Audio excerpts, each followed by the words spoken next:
नमः श्री गुरुदत्त दत्तदेवं जगद्गुरुं निष्कलं निर्गुणं वन्दे श्रीदत्तात्रेयं नमोऽस्तुते।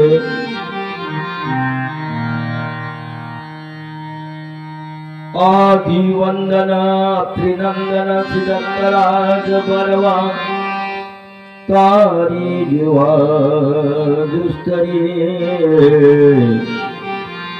भक्त प्रतिपाल तू करी सदा अनंत विघ्ने हरे। होता दर्शन का दुख हरती सम्मानिता वर्षणे करुणामी तुझ प्रार्थितो दत्त याव्याता मुखं करोति वाचालं पंगुं लंघयते गिरिं यत्कृपातमहं वन्दे परमानन्दमाधवं वसुदेवं सुतं देवं कंसचाणूरमर्दनं देवकी परमानन्दं विष्णुवन्दे जगद्गुरु। शय्याग्रसीकरीरम्य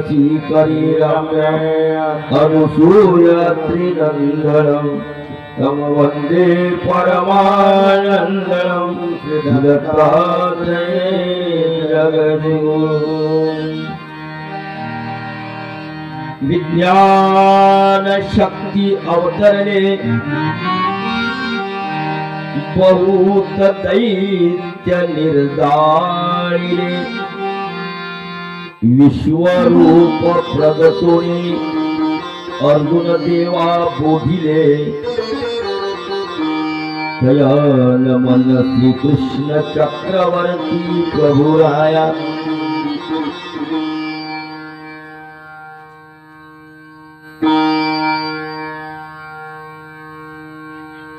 हे गोविंद हे गोपाल हे दयानिधान हे गोविंद हे गोपाल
श्री गोपाल कृष्ण महाराज की जय।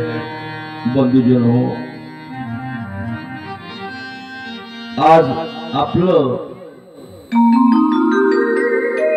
दरवर्षीप्रमाणे यावर्षी 19वे वर्ष आणि या 19व्या वर्षामध्ये आजचं हे दुसऱ्या दिवसामधील तिसरं सत्र आहे आणि या ठिकाणी उपस्थित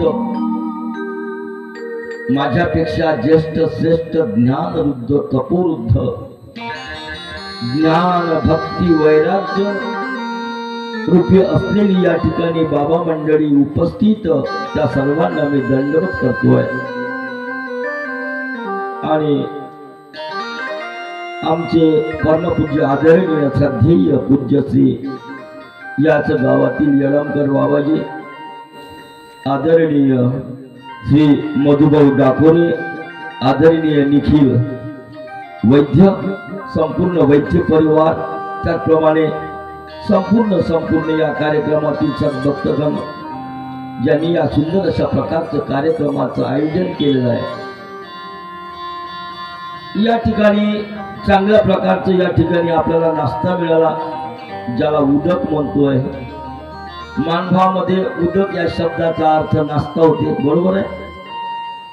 आपण उदक म्हणजे पाणी म्हणतो, उदक म्हणजे नाश्ता। सुंदर अशा प्रकारचा या ठिकाणी झालेला आहे। आपण सर्वांनी आलू गोडे खाल्ले आणि फुगले, घराकडे गेले।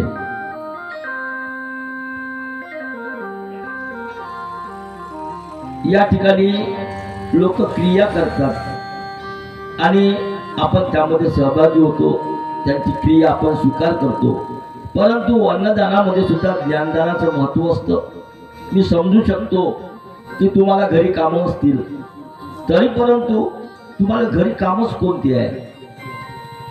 महिला मंडळींना बोलतोय, पुरुष मंडळींना बोलतोय, घरी कोणते काम आहे तुम्हाला? चला, तुमचे काही वैयक्तिक कामं असतील, प्रापंचिक कामं असतील, त्याच्याबद्दल मी तुम्हाला म्हणतच नाही।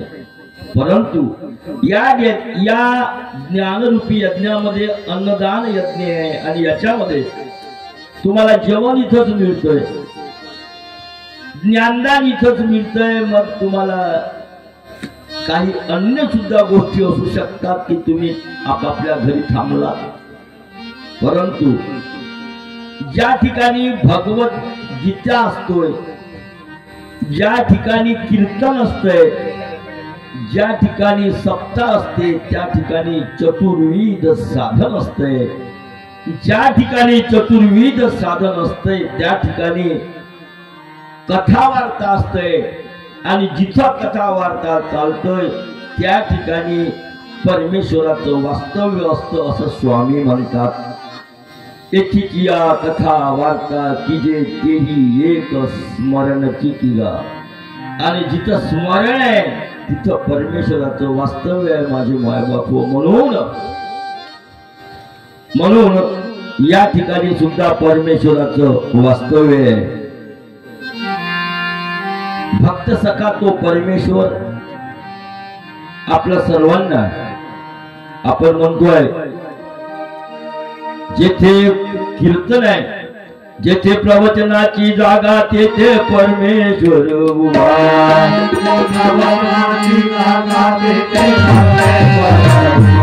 जेथे प्रवचनाची जागा, तेथे परमेश्वर उभा।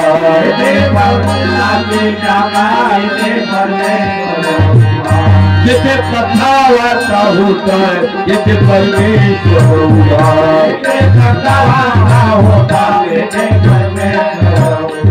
तेथे परमेश्वर उभा, तेथे परमेश्वर उभा, परमेश्वर उभा,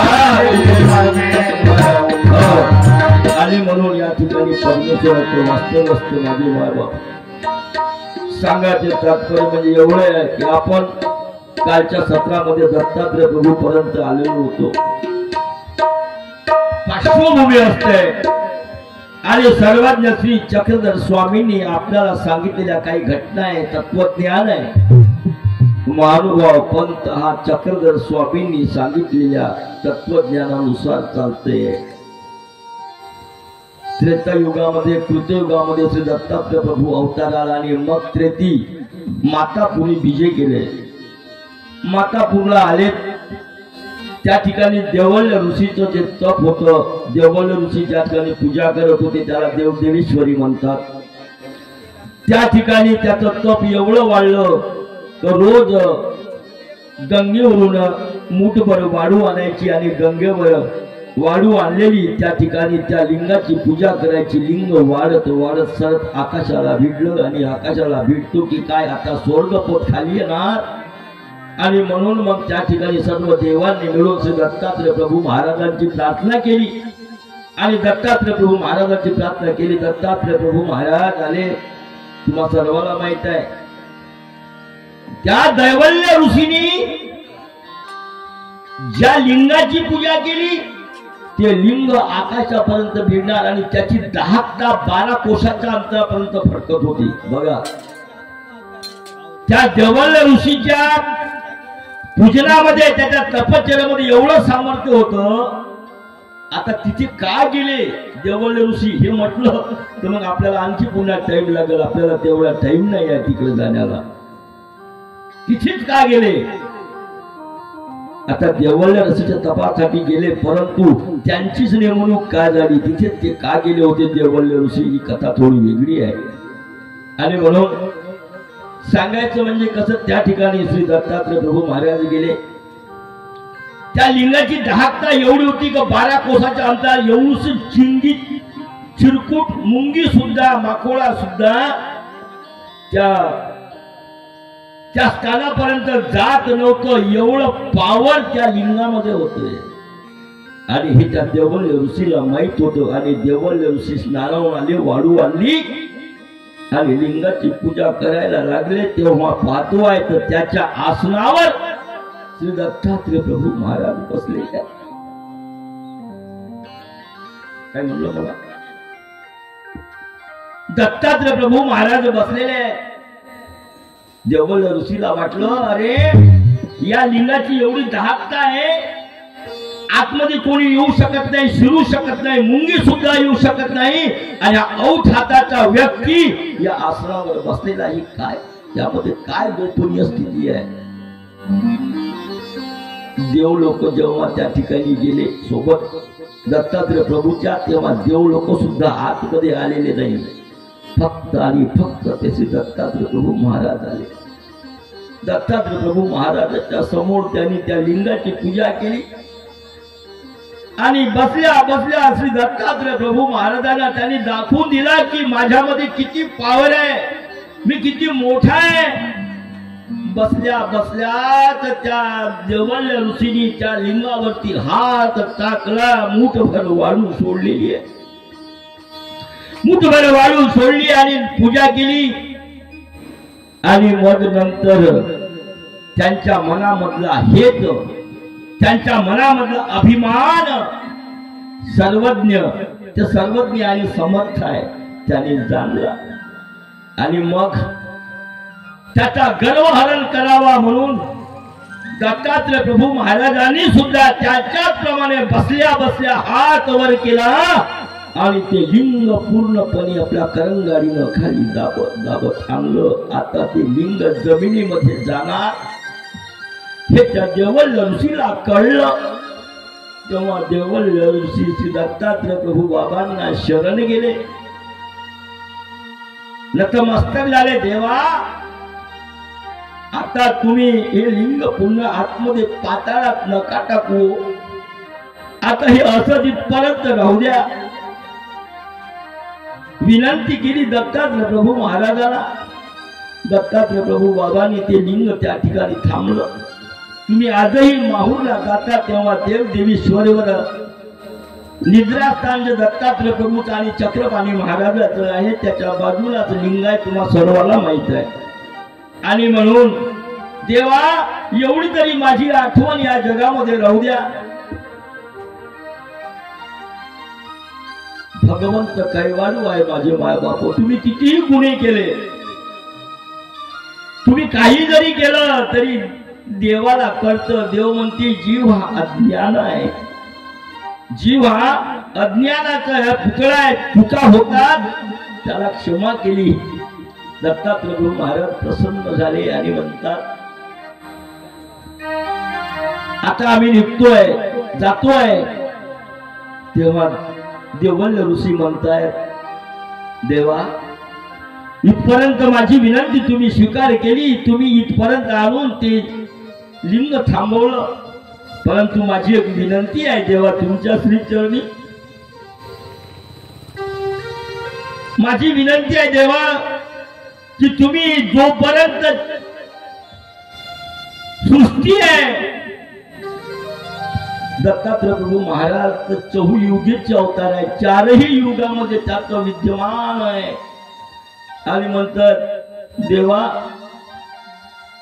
जोपर्यंत चंद्र सूर्य आहे, जोपर्यंत सृष्टी आहे, तोपर्यंत तुम्ही या मातापूरला, या माहूरला रोज निद्रेला यावे अशी स्वामींना प्रार्थना केली. आणि त्यामुळे दत्तात्रय प्रभू महाराज त्या ठिकाणी निद्रेला जातात. दत्तात्रय प्रभू महाराजांचा नित्यक्रम तो वेगळा आहे.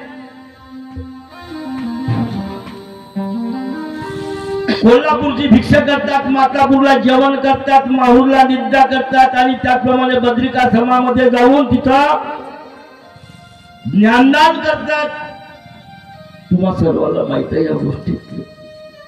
आणि म्हणून चक्रधर स्वामींनी महत्व दिलं दत्तात्रय प्रभू महाराजांना, म्हणून महानुभाव पंथ त्या दत्तात्रय प्रभूला मानतोय. चक्रधर स्वामींनी म्हटलं महादाई चला हे आपल्या संप्रदायाचे अधिकारण आहे, मुख्य आहे, म्हणून आपण त्या दत्तात्रय प्रभूला मानतो. पण दत्तात्रय प्रभू तो कसा हा भाग वेगळे आहे. असे आमचे सर्वज्ञ श्री चक्रधर स्वामी जीवाच्या उद्धाराकरिता कुठून आले? भडोतवरून आले. तुम्ही शेटिंग करता माईक आहे ना, माईक खाली गेला ना, ते वर गेला तोडाले. ओ माईक घ्या वरतं, माईक वर उचला असं. आणि म्हणून सर्वज्ञ श्री चक्रधर स्वामी त्या भडोज मध्ये होते.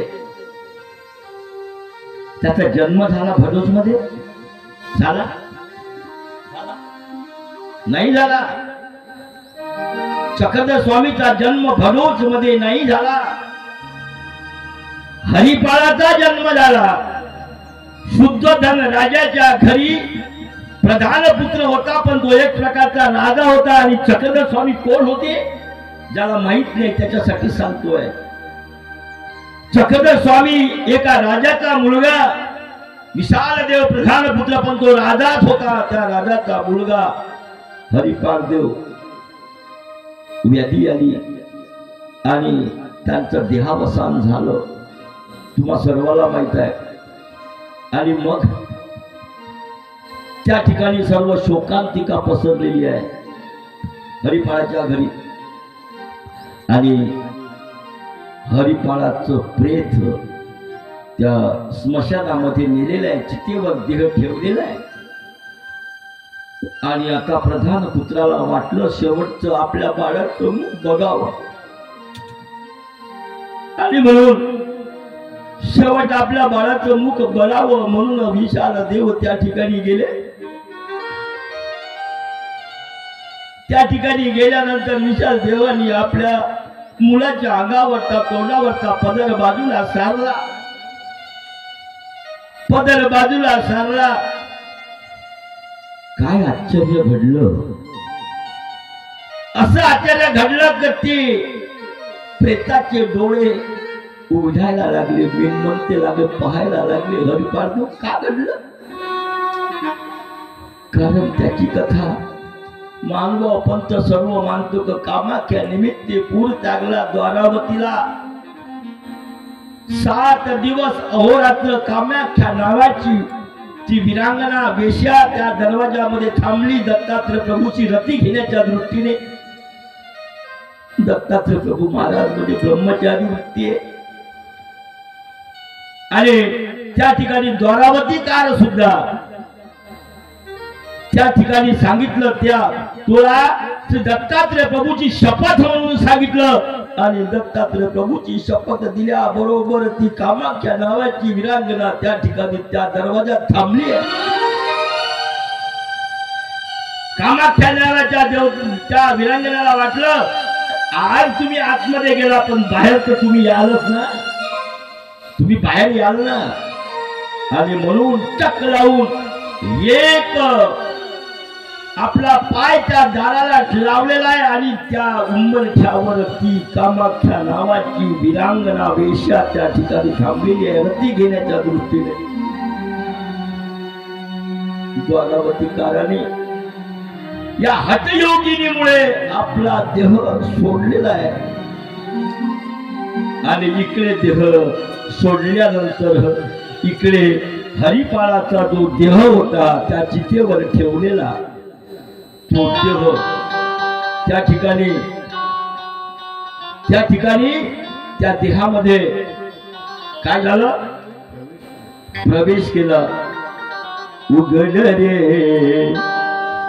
उघड दयेचा डोळा, उघड रे उघड दयेचा डोळा, उघड रे उघड दयेचा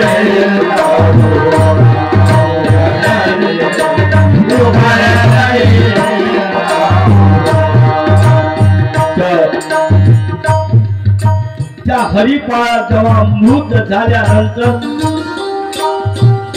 त्याच्या आई वडिलांना विशाल देवाला दुःख झालंय. आई आक्रोश करते, वडील आक्रोश करते आणि हंबरडून म्हणतात उघड दयेचा डोळा, उघड दयेचा डोळा.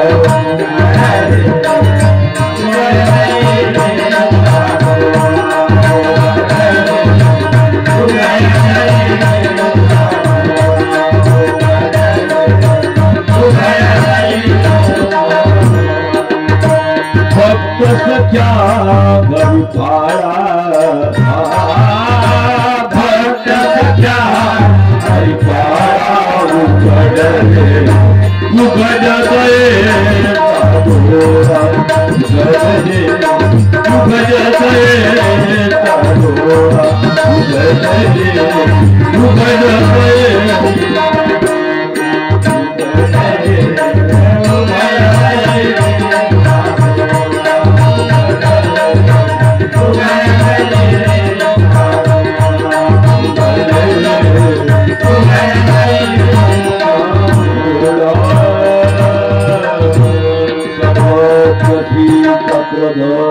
स्वामी की जय. आणि मग उघड रे दयेचा डोळा परमेश्वरानं हाक ऐकली. हरिपाळ जिवंत झाले. कुमरू जियाला सगळीकडे आनंदी आनंद झालं आणि मशानात आणलेलं प्रेत ते आता नगरीमध्ये आणल्याला गेलंय. विशाल देवाच्या राजधानीत काय घडीत घडलं. अरे मेलेला माणूस कधी जिवंत होतो काय, नाही होत ना. विशाल देवाला वाटलं ते प्रेत जिवंत झालं ना. तर विशाल देवाला थोडीफार कल्पना होती कोण्या देवतेचा विग्रह असतो, कोण्या देवतेनं त्याच्यामध्ये प्रवेश केलेला असल. आता हा मूळचा हरिपाळ राहिला नसावा, दुसरा कोणी असावं याच्या आतमध्ये. आणि म्हणून त्यांनी कुठं एखाद्या जंगलामध्ये कोण्या ठिकाणी एखाद्याचा मृतदेह पडलेला आहे काय तर तिथून ती ज्योत निघून हरिपाळाच्या पुरामध्ये प्रवेश केली. बघितलं कुणीकडे काहीच दिसलं नाही आणि मग वातावरण शांत झालं आणि हरिपाळाच्या पत्नीला कमला राणीला सांगण्यात आलं. कमला राणीला सांगण्यात आलं म्हणजे अगं हरिपाळाची आणि तुझी संगत कितीतरी दिवसाची आहे. हरिपाळाला काय आठवत होतं, हरिपाळाला काय आवडत होतं त्या गोष्टीवर तू थोडी लक्ष दे. आणि मग हरिपाळाला जुव्याचा छंद होता. हरिपाळ कोणते पदार्थ आवडत होते, हरिपाळाला काय आवडत होतं, तो डाव्या हाताने जेवत होता की उजव्या हाताने जेवत होता, त्याचा सर्व नित्यक्रम त्या कमला राणीनं आठवला, पाहिला आणि प्रत्येकाने परीक्षा घेतली, बघितलं. आता तिथं परमेश्वरच त्या ठिकाणी सर्व त्या जीवाला तिथून परमेश्वर गर्भपतीत आणि दवडले. 3 प्रकारे परमेश्वर अवतार धारण करतात. पतीचा अवतार आहे आणि पूर्व उठवलेला अवतार आहे. ज्या हरिपाळाच्या अंगामध्ये जे गुण होते ते गुण सर्व या चक्रधर स्वामींनी स्वीकारले. जुव्या खेळायचे, जुवा खेळल्यानंतर कधीही जिंकून यायचीच नाही, कारण त्यांना त्या ठिकाणी राहायचंच नव्हतं. रोज हरायचे, हरता हरता एकदा लोकांचं दुसऱ्याचं उसनं घेतलेले पैसे, दाम उसने घेतले ते द्यायचे होते. लोक म्हणतात आमचे पैसे द्या. ज्यांनी उसने जुव्यासाठी पैसे दिले ते आता विशाल देवाच्या नगरीपर्यंत पोहोचलेले. हरिपाळाला म्हणतात आमचं देणं द्या, आम्ही तुम्हाला उसने दिलेले दाम द्या. हरिपाळ म्हणतात थांबा, तुमची व्यवस्था मी करतोय, तुम्ही त्याची चिंता करू नका. आणि मग तुमचे पैसे आम्ही तुम्हाला देणार. म्हणून हरिपाळाने श्रीकृष्ण महाराजाची शपथ घेतली. श्रीकृष्णाची शपथ, मी तुमचे पैसे ठेवणार नाही. आतमध्ये गेले. आतमध्ये गेल्यानंतर कमला राणीला म्हणतात अगं लोकांचं देणं आहे, मला त्यांना पैसे द्यायचे आहे, त्यांना दाम द्यायचे आहे, आता द्यायची कशी? तुझ्याकडे जे दागिने यायचे ते तर बघू. देवाने ठरवल्यानंतर देवाला काय ना, देव कुणाला म्हणावं? जो समर्थ आहे आणि त्यानं असा हात केला असता तर सोनं माली खिरी मोठी सर्व आपोआप आले असते. परमेश्वर का करू शकत नाही? सर्व आले असते, हजर झालं असतं. परंतु देवाला तिथे थांबायचंच नव्हतं. जीवोद्धार वेसनिया तो परमेश्वर. आणि मग हरिपाळाला दागिने दिले नाही. हे माझ्या आई वडिलांचे दागिने आहे, माझ्या आई वडिलांनी मला दिलेले आहे. बाईला खूप आपल्या माहेरचं खूप अभिमान असतोय. असू द्या, कोणत्या गोष्टीसाठी असू द्या, माझं माहेर आहे. शांताबाईचं त्या सावळ्यापूरच्या लेकीचं माहेर रिद्धपूर होतं श्री प्रभू बाबा.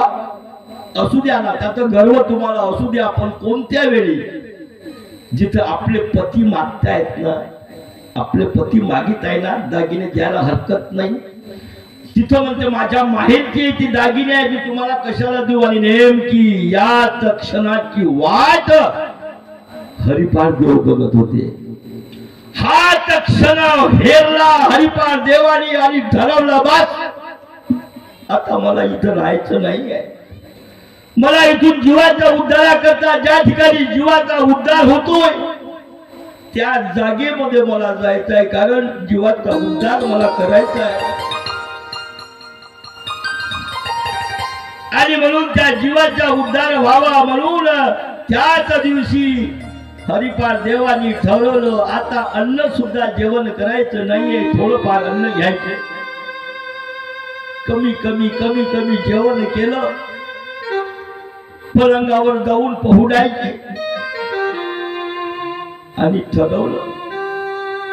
आई म्हणते बाळ तू जेवण का करत नाहीस? आईला का माहित? म्हणते बाळा तू जेवण केलं नाहीस, रोजच्या प्रमाणे तू वागत होता तसा तू वागत नाही, तुझ्यामध्ये बदल झालेला आहे. हरिपाळा अरे राजपाट कुणासाठी आहे? थोडं आम्हाला कळू देशील, सांगशील? तेव्हा मात्र हरिपाळाची आई पत्नी आपल्या पतीला सांगतेच घरात काय गोष्टी झाल्या. त्या मालनी मातेनं, हरिपाळाची आई म्हणजे मालनी माता, त्या मालनी मातेनं विशाल देवाला सांगितलं म्हणे अहो की लेकरू जेवण करत नाही. लग्न झालं असलं तरी ते आपल्या आईसाठी मुलंच असतं.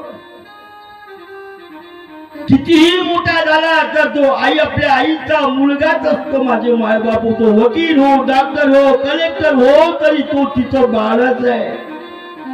लोकांसाठी जिल्ह्याचा अधिकारी असेल पण आपल्या आईसाठी ती लहानसं लेकरू आहे. पण बाळा तू काही खाणं पिणं करत नाही, तुझ्यामध्ये बदल झालेला आहे. आणि मग ती आपल्या पतीला सांगते खरोखरच. म्हणून आई ती आईच असते. अशी काही मुलं असतात म्हणतात आई माझी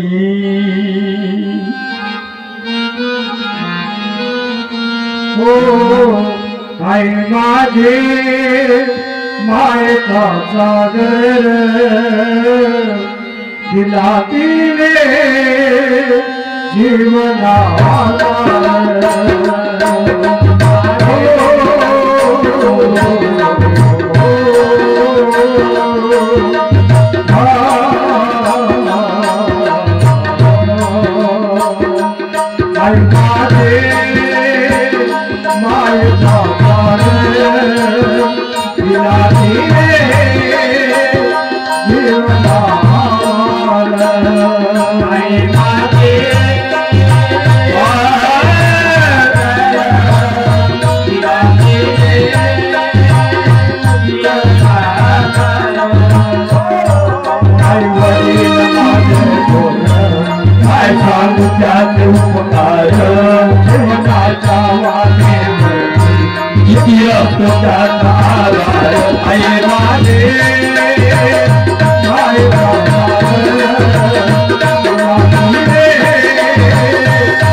तडकत्या उन्हात रखरखत्या रानात राहील माझ्यासाठी तू ग कष्टाच्या घामात. कधी मिळेल मुठभर घास, कधी घडे तिला उपवास.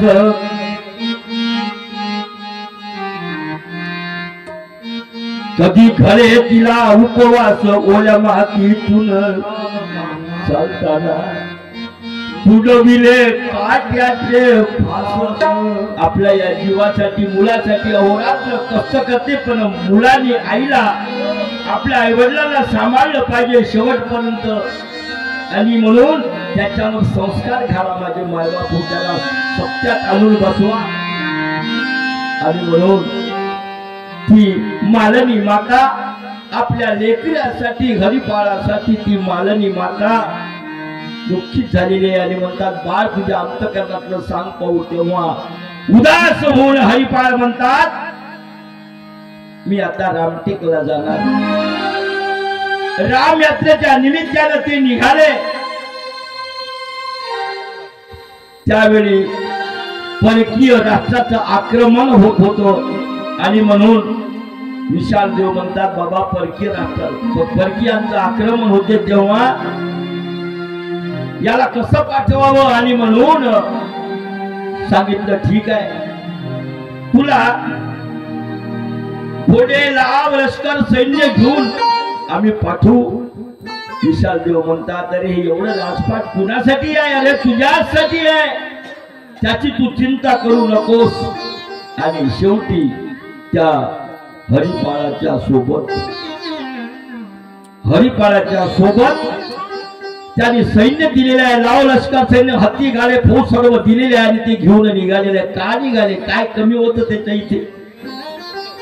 प्रभूने खेळ हा केला जीवाचा उद्धार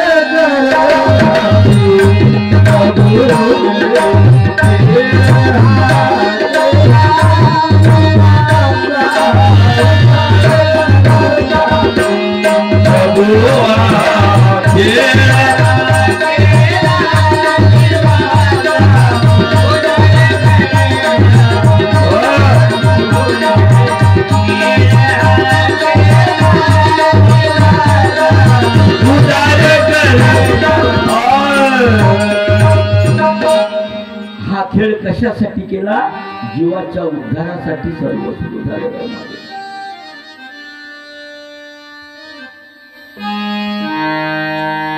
आणि म्हणून राजगादी वैभव सारे सर्व सोडलं हरिपाळाने. राजगादी वैभव सारे सोडून वाजा गाला, जीवहितासाठी फिरले चक्रधर माझा. जीवहितासाठी फिरले चक्रधर माझा. जीवहितासाठी फिरले चक्रधर माझा. जगाची वैभव सारे सोडून वाजा गाला, जगाची वैभव सारे सोडून वाजा गाला.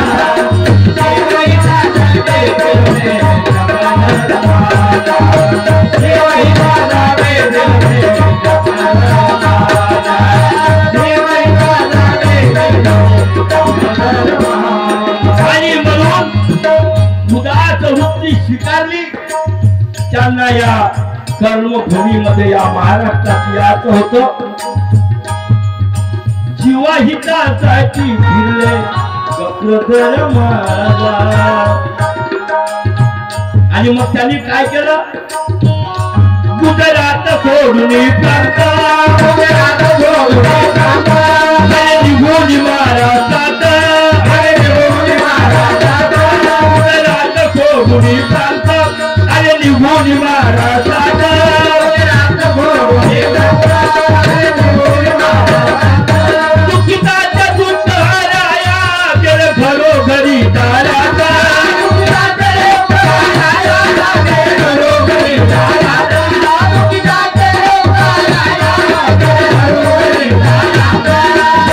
परमेश्वर वाढोवाडी दिवसती.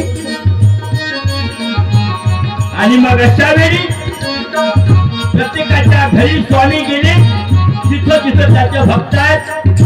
जेव्हा मग त्यांनी पाहिलं का हा मोठा आहे, हा श्रीमंत आहे, हा कनिष्ठ आहे, हा भूत आहे, जातो पाहतो काही नाही नाही नाही नाही नाही नाही.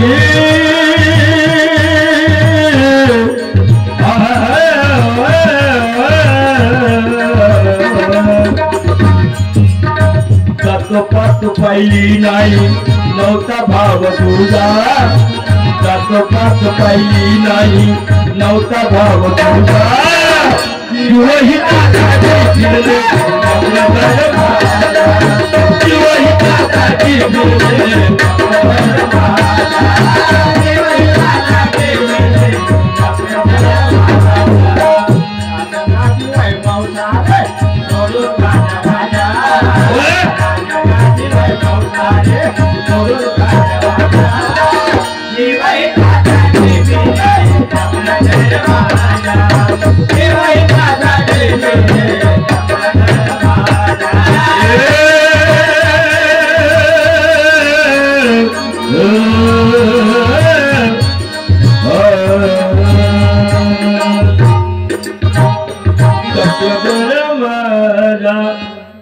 जीवहितासाठी फिरले चक्रधर माझा. आले आले तर कुठं आले? प्रथमतः शिपाई जे होते, शिपाई रोज 2 शिपाई माग पाठवायचे. जा आमच्या बाबांना आमच्या आईना सांगा खुशाल आहे, शहीद आहे. रोज 2-2 शिपाई मागे पाठवावे. असे करता करता सैन्य कमी झालं. 2-2 शिपाई कमी केले आणि आता शेवटचे 2 शिपाई शिल्लक राहिले, हडपिया आणि सगरिया. हे 2 शिपाई राहिले आणि ते 2 शिपाई गेले त्या अमरावती जिल्ह्यामधील काजळी देऊरवाडा इथे नदीच्या काठावर असलेलं हे गाव आहे काजळी देऊरवाडा. या गावामध्ये तुम्हाला कथा माहित असेल. एक हिरण्यकश्यपूला कोणी मारलं? नरसिंह अवताराने मारलं. मग हिरण्यकश्यपूला नरसिंह अवताराने मारलं तर ते कुठं मरत नव्हते. ना घरात मरणार, नाही बाहेर मरणार, ना कुठंही जे म्हणणार, रात्री म्हणणार, दिवसा म्हणणार, कथा ऐकली भागवतामध्ये, बरोबर आहे. कोण्या शस्त्रानं मरणार नाही, मी जास्त वेळ तिकडे घेणार नाही, कोण्याही शस्त्रानं मरणार नाही म्हणून नरसिंहाने त्या हिरण्यकश्यपूला ऐन त्या उंबरठ्यावर दारामध्ये, आत नाही बाहेर नाही, उंबरठ्यावर शस्त्रानं मारलं नाही. कशानं मारलं? नखाने मारलं. मांडीवर घेतली आणि त्या मांडीवर त्याच्या छातीमध्ये नख खुपसले आणि त्याची छाती चिरल्या गेली आणि गतप्राण झाले हिरण्यकश्यपू. आणि मग तिथं गतप्राण झाल्यानंतर त्याच्या नखाला जे रक्त लागलं, ते नख त्याला धुतले कुठं? झाडाला पुसले. आता त्याचं बरोबर आहे, त्याने जेवढं माहिती तेवढं सांगत होते. मोहाच्या झाडाला पुसले, त्याला माहिती आहे तेवढं सांगितलं.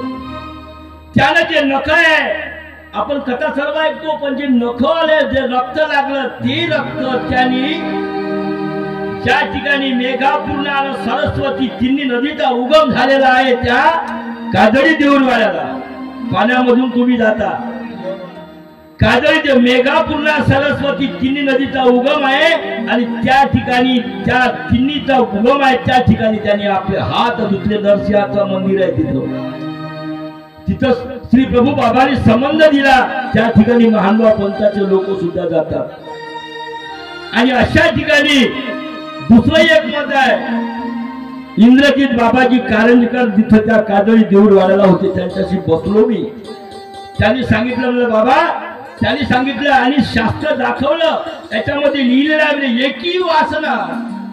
एक मत असं आहे की त्या ठिकाणी हात धुतलं. दुसरी वासना अशी आहे की पाकिस्तान मध्ये मुलताई नावाचं नगर आहे, त्या ठिकाणी जाऊन त्यांनी कोणती तरी नदी आहे, मला वेळेवर आता आठवत नाही, त्या नदीमध्ये जाऊन त्यांनी हात धुतलं. 2 मत आहे म्हणे. आणि त्या काजळी देऊळवाड्याला कौलाचं घरच नाही, हे महत्वाचं आहे. तुम्ही बघा म्हणे, काजळी देऊळवाड्यामध्ये जर कौलाचं घर बांधलं तर त्याचा निर्वंशच होते, त्याच्या घरात शिल्लक कोणीच राहणार नाही. मी गावात गेलो विचारायला, म्हणलं भाऊ, तुमच्या गावामध्ये कौलाचं घर का दिसत नाही? म्हणे भाऊसाहेब काय माहित नाही, परंतु कौलाचं घर बांधलं का तिच्या घरातला एकही वाचत नाही म्हणे. नरसिंहाने आपल्या नखाने फार केलं त्याला. नखाचा आकार म्हणजे कौलाचा आकार, आणि एकही वाचत नाही म्हणे इथं. आणि म्हणून मी चौकशी केली, तुम्हाला गवताचं झोपलं सापडलं, पण कौलाचं नाही भेटलं. असा त्या काजळी देऊळवाड्याचा इतिहास आहे. आणि त्या ठिकाणी नरसिंहाचं मंदिर नदीच्या इकडल्या काठावर आहे आणि स्वामी मात्र पलीकडल्या काठावर हडपी आणि सगळी या दोघांना घेऊन झोपलेले आहे. या दोघांना माहित होतं की हरिपाळ देव कुठं जाणार? राम यात्रेला जाणार, राम यात्रेला जाणार हे माहित होतं. आणि मध्यरात्रीला देवानी अलगद यांनी दोघांनी हात ठेवले देवाच्या पोटावर. अलगद यांनी हात बाहेर काढलेले आहे. आणि म्हणून काही लोक साखळ्या होतात म्हणून सांगतात, आणि ते सर्व आता परमेश्वर सर्वज्ञ आहे तो. आणि म्हणून त्या ठिकाणून ते अलगद निघाले आणि कुठं गेले? रिद्धपूरला गेले. विरक्त अवस्था तिथंच त्यांनी आपल्या अंगावरचे राजशाहीचे जे कपडे होते त्या काजळी देऊळवाड्याला काढून टाकले आणि तिथून ते निघाले रिद्धपूरला गेले. तर श्री प्रभू बाबा त्या रांदवन हातामध्ये खेळ करत होते, क्रीडा करत होते, लीळा करत होते. चक्र्या येईल म्हणे, चक्र धरून येईल म्हणे. इकडे जाणलं श्री प्रभू बाबांनी, चक्र धरून येईल म्हणे. आणि अशा प्रकारे ते आले. शंभूर बुरडे म्हणजे गोड भजे घेतली आणि त्या श्री चक्रधाच्या अंगावर श्री प्रभू बाबांनी ती फेकली. फेकल्यानंतर त्यांनी वरच्यावर झेलले, नतमस्तक झालेत आणि मग प्रसाद सेवन केला. अशा प्रकारे गुरुचं महत्व त्या ठिकाणी सांगितलं गेलं. आणि दिवस निघाला तर पायता दोघही हरिपार देव नाहीये. याला वाटलं आपल्याला न सांगता हे रामटेकला गेले असावे. ते रामटेकला गेले आणि इकडं श्री प्रभू बाबांनी त्याला परावर शक्ती दिली. त्यांनी स्वीकार केला आणि मग आता त्या ठिकाणी श्री चक्रधर स्वामी हरिपार देव चक्रधरू होईल म्हणे. आणि तिथून ते चक्रधर झाले, हरिपाळापासून चक्रधर झाले आणि मग तिथून विरक्तावस्था निर्माण झाली. विरक्तावस्था निर्माण झाली त्या श्री प्रभू बाबाच्या दरबारामध्ये. असा एकच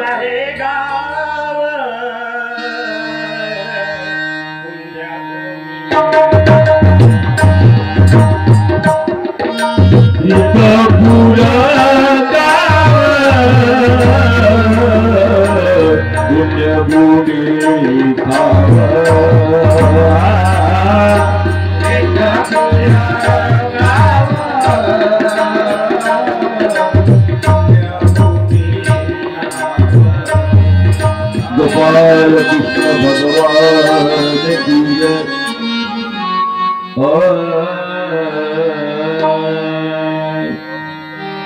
रिद्धपुर हे गाव पुण्यभूमी ठाव माहित आहे, पण असा अवतार झाला तिथे, विदर्भातला अवतार. विदर्भातला एकची झाला इथे भुवरी, एकची झाला इथे भुवरी, विदर्भ मातीवर, विदर्भ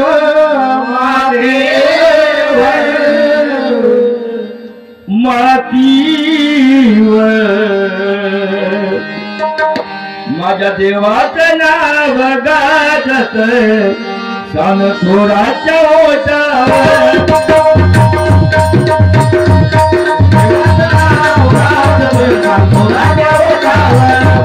प्रभूचं नाव गाजत थोराच्या ओठावर.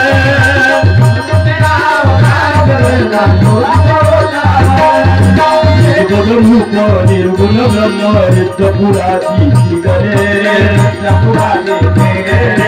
तुम्ही राही श्री प्रभूने ब्रह्मपदाची दारी रे.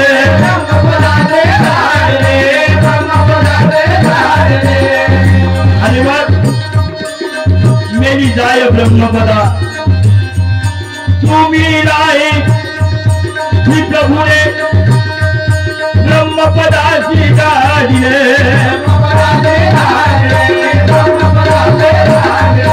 दुःखी जनाचे दुःख हरोनी, दुःखी जनाचे दुःख हरोनी, केले प्रेम तयावर, केले प्रेम तयावर.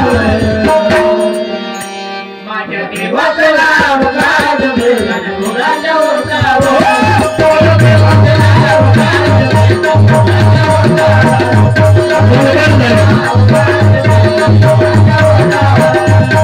एकची झाला इथे भुवरी, विदर्भ मातीवर, एकची झाला इथे भुवरी, विदर्भ मातीवर.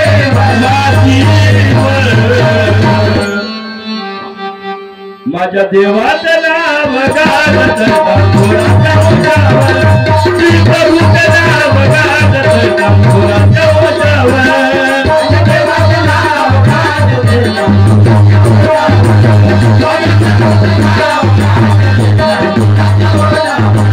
कालपुराच्या ओठावर, कालपुराच्या ओठावर, कालपुराच्या ओठावर.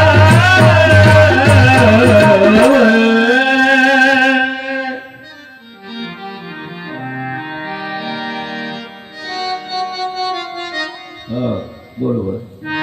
आणि म्हणून कालपुराच्या ओठा इथे भुवरी, थोराच्या सर्वांच्या मुखामध्ये त्या श्री प्रभू बाबाचं नाव आहे. आणि अशा प्रकारे त्या ठिकाणून आमचे हरिपारदेव आलेले आहे. आणि हरिपारदेव येऊन कुठे आले हरिपारदेव? आता सालबर्डीला गेलेले आहे. सालबर्डीला त्या ठिकाणी उक्ताई होत्या. उक्ताईच्या जवळ कंदमुळाची आरोग्य केली आणि सालबर्डीवरून थेट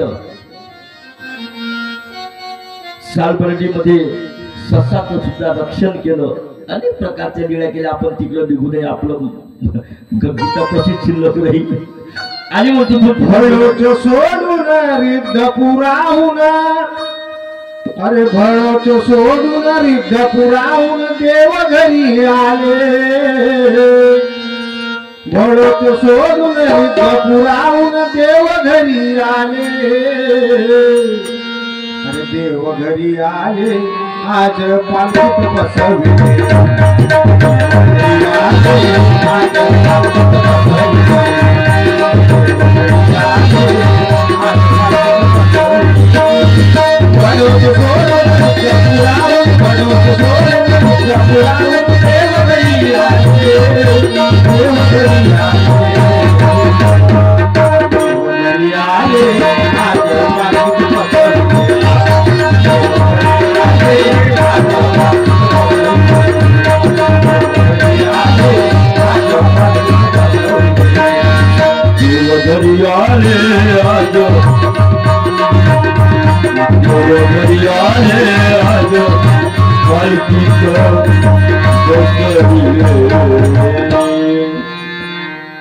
रिद्धपुरावरून देव घरी आले.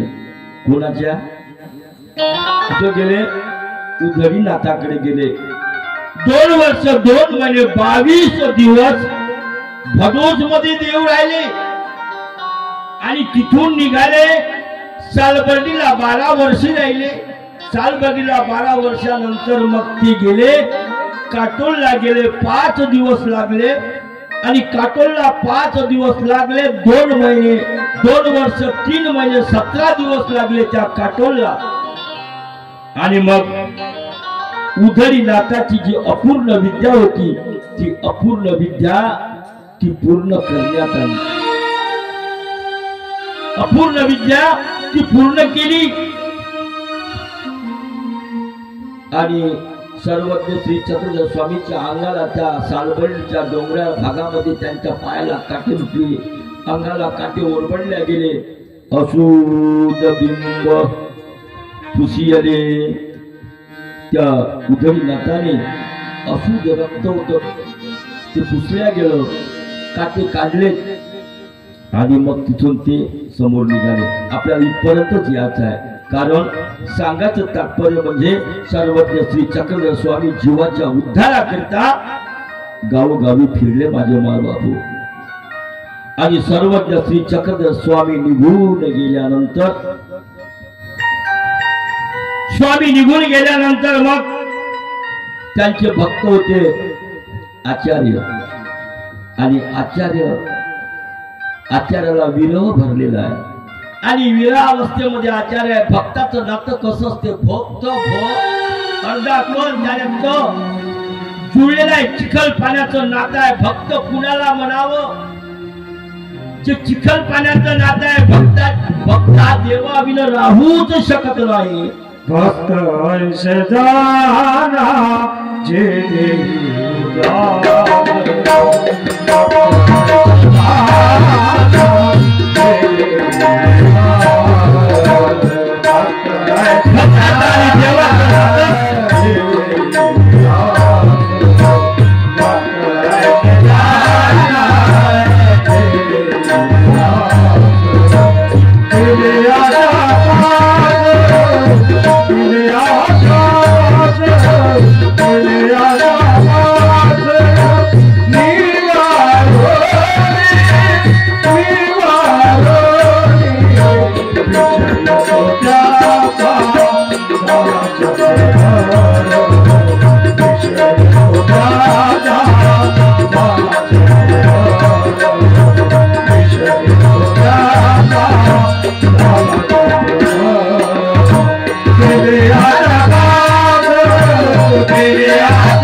तुमच्यामध्ये नाही काही नारायण आहे.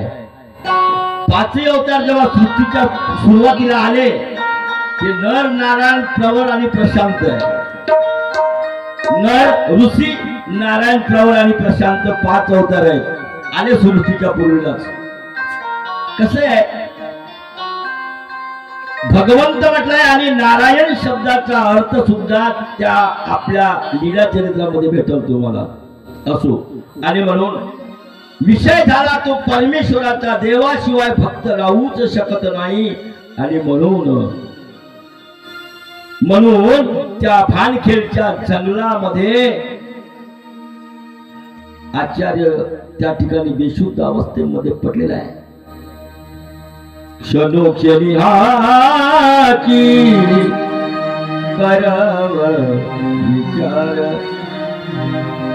करावया पार. काय क्षण होता तो? करावया पार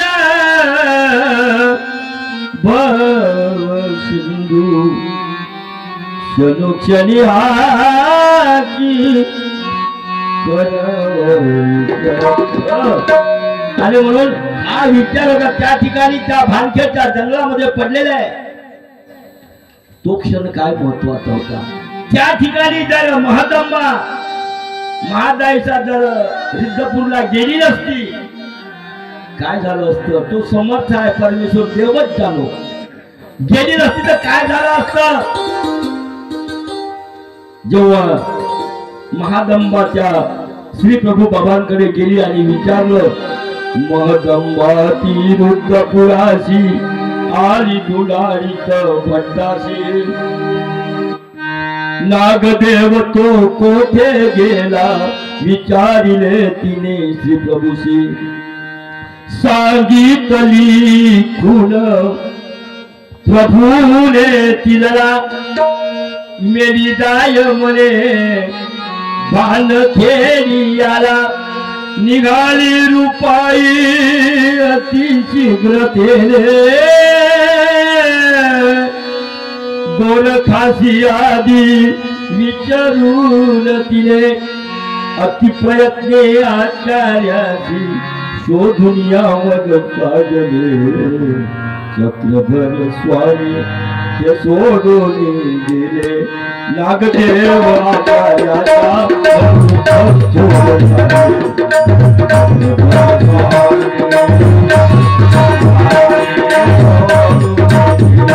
नागदेव आचार्याचा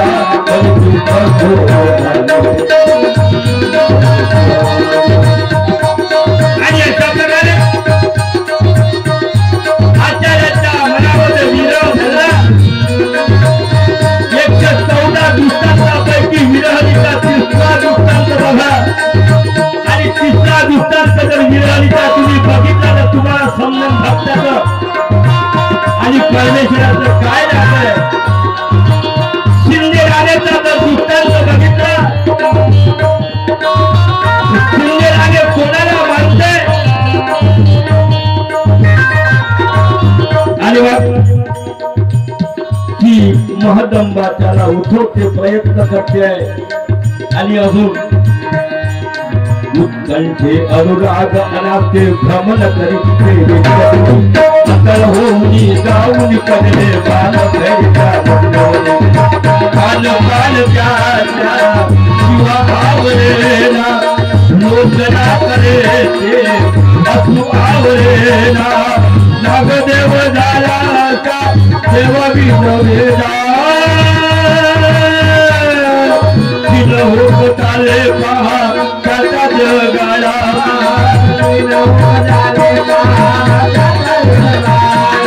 शरीराचे तस इंद्रिय काय किती अतिशय स्वामी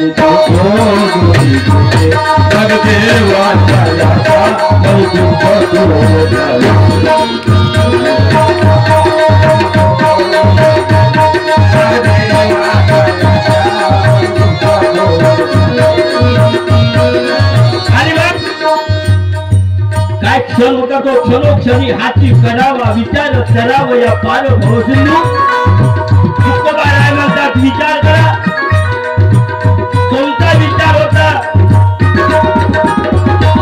आणि मग विविध प्रकारे उपाय केला आणि सावध केला सर्वज्ञ श्री चक्र स्वामी ज्या म्हणायचे अरे भिक्षा मागताना सुद्धा हतोबास मदत चक्रधर ज्या म्हणायचे भिक्षा म्हणायची नाही काय उदासीनता पसंती नागदेवाच्या त्या अंतकरणामध्ये काय क्षण होता तो विविध प्रकारे उपाय सावध केले पण भिक्षेला जाताना श्री चक्रध्या म्हणायचे सर्वज्ञ विननाग देवते उदास झाले